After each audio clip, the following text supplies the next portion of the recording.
Y estamos con, como lo comenté, el doctor Palomino. Muchísimas gracias por estar en el programa. A ver, estás por cerrar un libro. Gracias por la invitación también. Por supuesto, gracias por estar acá. Estás por presentar un libro y demás. Y obviamente, como toda rama del derecho, empieza a transformarse en una especialidad porque, bueno, existen derechos y obligaciones de las partes. Totalmente. Y también existe mucha desinformación al respecto. Y a mí lo que me pasó también como abogado al momento de ir a buscar, bueno, quiero buscar normativa vinculada, está todo disperso. Ajá. Y lo que más se encuentra generalmente es normativa vinculada al derecho penal.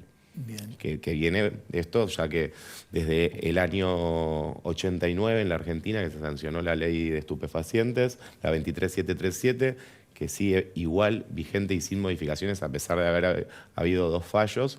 Desde ese momento hasta ahora el cannabis está prohibido, incluido en la lista de sustancias más peligrosas del Poder Ejecutivo, por lo tanto se castiga desde la tenencia para consumo, tenencia simple e incluso... ¿Se castiga tenencia para consumo? Sí, se castiga.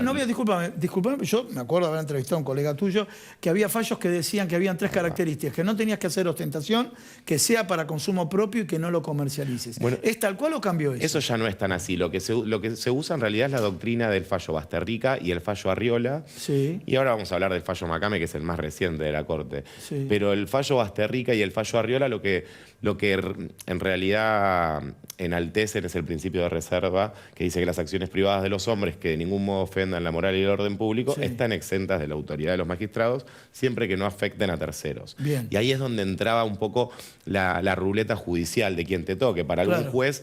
Que afecta a terceros. Que el humo salga de tu balcón y le suba al balcón del vecino podía llegar a ser afectar a terceros. Te voy a contar algo, por eso no alcanzan los programas, no te asustes.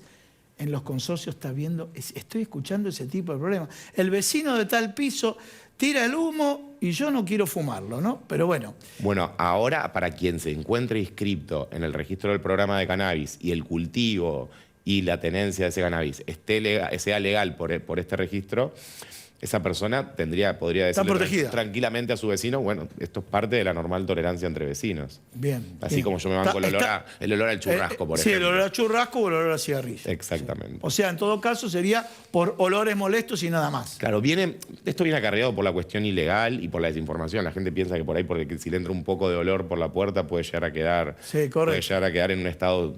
Pero no es un dato menor, ¿eh? No es un dato menor porque lo escuché, ¿eh? Está pasando, y hay quejas también. Lo escuché esta semana. Bien, volvamos. Un fallo de la Corte Suprema de Justicia, contanos un poco. El fallo Macame es muy reciente, es de esta semana. En lo particular a mí me dejó con un poquito de sabor amargo. Yo esperaba ahí. Sí, esperaba que la Corte se expida de otra manera. Pero si analizamos el porqué de este es un fallo que habla del acceso a la salud, pero no el acceso a la salud de cualquiera, el acceso a la salud de los menores. Sí. Y al tratarse de acceso a la salud de los menores y al tratarse de cannabis, siendo el cannabis tan polémico todavía, era lógico que el Estado, haciendo en realidad alusión al interés superior del niño, considere que es razonable un control judicial, un control estatal. Bien. ¿Sí? Por ahí si hubiera sido el fallo aún mayor, por ahí la Corte se hubiera tenido que expedir distinto. O por ahí tendría que haber sido un poco más rica en la exposición de motivos. Bien. Pero esto es una presunción nada más o es una... Bueno, contá un poquito, ¿en qué ¿Qué fue lo que pasó? A ver, había un chico que tenía una patología. En realidad esta asociación de madres de Santa Fe lo que hace es, en primer lugar, pedir por la despenalización del autocultivo. Bien. Pero en el transcurso salió la ley de cannabis medicinal, se reglamentó. Se abrió un registro. Bien. Y la Corte dijo, ya no es más ilegal. Bien. En realidad los juzgados antes dijeron ya no es más ilegal, ahora tenés un registro. Bien. Lo que argumentaron estas madres es... Yo no me quiero inscribir. No me quiero inscribir, no quiero inscribirme porque inscribirme resultaría, hasta más allá de la cuestión que pueda llegar a ser persecutorio y que no haya otro registro de pacientes. Independientemente de eso, el registro atentaba contra el acceso gratuito porque hoy no hay médicos que lo hagan gratuitamente o hay muy pocos. Entonces, estás hablando de salud pública ahora. Estoy hablando de que la ley de cannabis medicinal garantiza el acceso al cannabis a través de hospitales públicos, medicinas... Por eso, vamos a la salud pública. Estamos hablando de acceso a la salud y de una cuestión de salud pública. Pero también. para determinadas patologías. para cualquier patología. La nueva reglamentación de la ley de cannabis medicinal dice que va a poder acceder cualquier paciente al cual le sea indicado un tratamiento con cannabis. sea prescripto por el médico. Exactamente. O sea, tiene que haber prescripción médica. Sí o sí. No decir yo, bueno, me voy a curar del dolor de muela con cannabis. No. Tiene que haber una prescripción médica. Bien. Y este médico tiene que estar vinculado al programa y vincularse con el paciente. Un médico que está formado en cuanto a las cualidades terapéuticas. No sé si está formado. Lo único que le pide el programa es la matrícula. Bien. Con lo cual, eso me hace dudar de la forma... si le pide, está bien, te hace dudar la matrícula, pero le pide la matrícula y el día de mañana tiene un problema... Por supuesto, pero no les pide una especialización en cannabis. Bien. No les pide, y de hecho las carreras de grado de medicina... Vos como abogado, está bien, me estás hablando mucho como abogado, pero hagamos empatía con el médico. Vamos a hablar con el médico. Cuando tiene que poner el sellito y la firma, ¿sí? El sellito y la firma.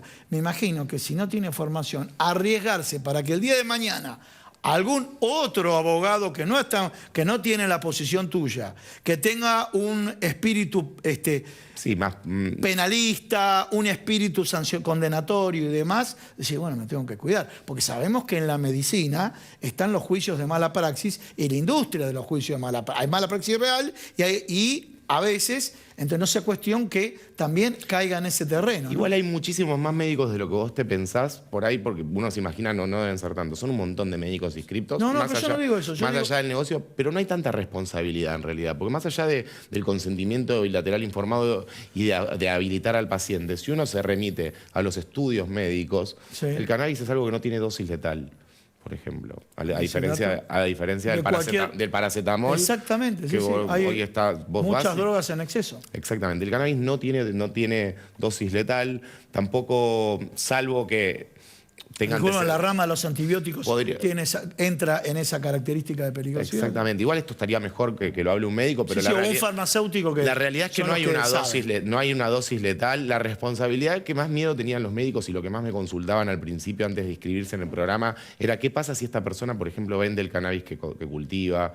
Tengo responsabilidad sobre eso y obviamente eso no correría como responsabilidad del médico. Es decir, que no era una responsabilidad tan profesional en el sentido de una mala praxis, sino tenían más miedo de qué podía hacer el paciente con el cannabis que producía habilitado por él.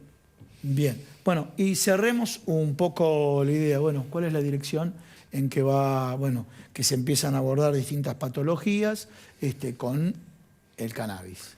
Hoy se están empezando a abordar un montón de patologías. De hecho, también consideramos, y quienes militamos esta causa, también hablamos de una concepción amplia de salud, como dijo la Organización Mundial justamente de la Salud, no como la ausencia de una enfermedad, sino como un estado de bienestar psicofísico, que tiene que ver más con las elecciones adultas, pues si no está constante la patologización. Y ahora va en camino, salió una ley industrial, que si quieren otro día lo podemos charlar también, la 27669. Bueno, con la ley industrial yo mencioné a Manuel Belgrano.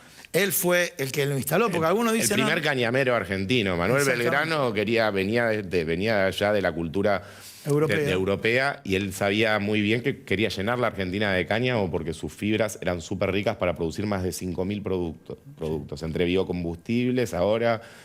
fibras, industria de la madera. Henry Ford hizo un auto, creo que era en 1960, si no me equivoco, 100% hecho en cáñamo y funcionaba en base a biocombustible hecho de cáñamo. Qué interesante. Nunca prosperó igual. Qué interesante. No, pero igual qué interesante, ¿eh? Bueno, eso porque también para ver que desde ese momento también había intereses contrapuestos a esto. Y que no estuvo prohibida siempre esta planta. Claro. No hace más de 60 años que empezó a plantearse esta guerra contra esta planta que se utiliza hace 12.000 años con fines terapéuticos, lúdicos, meditativos, si me querés decir. Pero comenzó hace no mucho tiempo, pero comenzó con una campaña muy bien paga de publicidad prohibicionista para que hoy sea necesario tener que salir a explicar que un usuario de cannabis no es un delincuente. Muchísimas gracias. Por favor.